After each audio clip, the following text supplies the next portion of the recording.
খুবই ভালো একটা দিক দেখেন যে ওরা ৩ জন খেলার ভিতরেই আছে।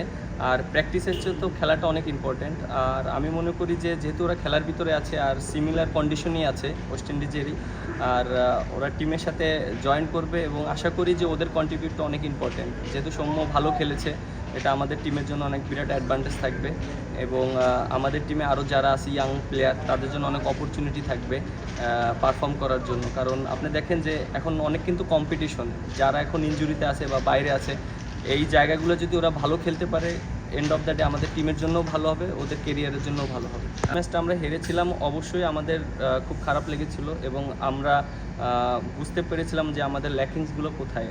আমরা ব্যাটসম্যানরা রান করতে পারিনি। এর আগে আমি বলেছি প্রেস কনফারেন্সে ব্যাটসম্যানদের ইম্পর্টেন্সটা কত। আর যখন আমরা সেকেন্ড টেস্ট খেললাম অলমোস্ট আমরা কন্ডিশন সম্পর্কে জানলাম এবং আমরা ওদের বোলার সম্পর্কে জানলাম, আমরা ওইভাবে প্ল্যানিং করলাম এবং সত্যি কথা বলতে আমাদের বোলাররা অনেক ভালো বোলিং করেছে, কাজটা ইজি করে দিয়েছে।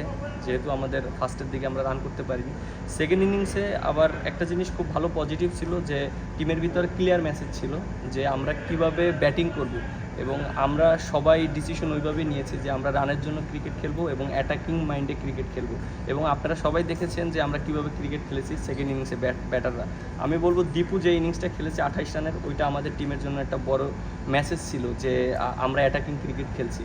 সো জাকির আলীও অনেক লাস্টে যে ফিনিশিংটা দিয়েছে এটা আমাদের টিমের জন্য অনেক বিরাট একটা সংগ্রহ করেছে। সো এই ছোটো ছোটো জিনিসগুলো আমাদের টিমকে অনেক হেল্প করেছে।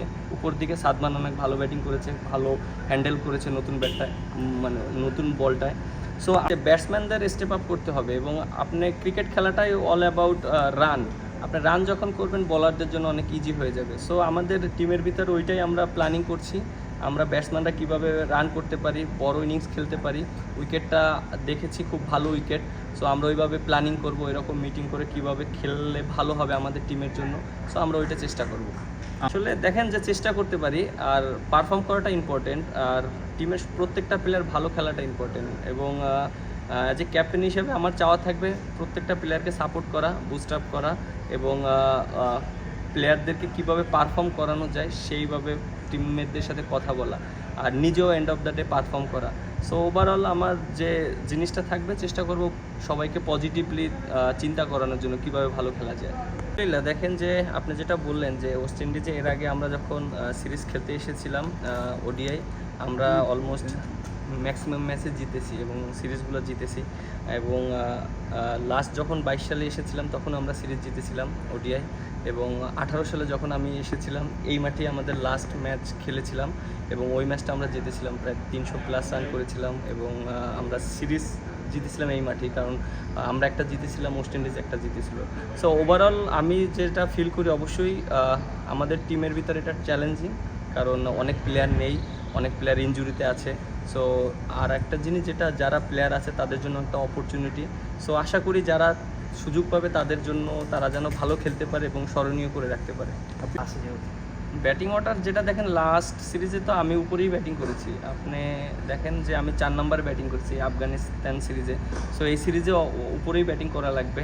আর যেহেতু আমাদের রেসপন্সিবিলিটি অনেক বেশি, যারা অনেক দিন ধরে ক্রিকেট খেলছি, বিশেষ করে আমি আছি, তারপর লিটন দাস আছে, সৌম্য সরকার আছে, রিয়াদ ভাই আছে এবং বোলিং ইউনিট থেকে তাসকিন আছে, তারপরে আপনার তানজিম সাকিব আছে, খুব ভালো বোলিং করছে।